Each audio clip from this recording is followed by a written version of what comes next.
Ito ay rated SPG. Striktong patnubay at gabay ng magulang ang kailangan. Maaaring may masiselang tema, lengguwahe, karahasan, sexual, horror o droga na hindi angkop sa mga bata.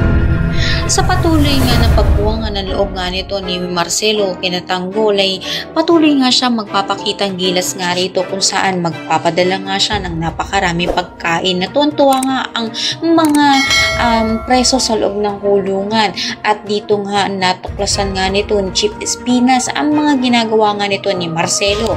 Kaya naman hindi rin naman nagugustuhan nito ni Celso ang ginagawa nga nito dahil alam nga niya na gusto nga lang niya makuha nga ito nga sila Tanggol para sa pansarili lamang nga nito na interes. Dito na nga pupuntahan at tatapatin nga nito ni Chief Espinas ito nga si Marcelo. Nakabago-bago pa nga lang nito ay gumagawa nga ito ng ingay sa loob ng kulungan.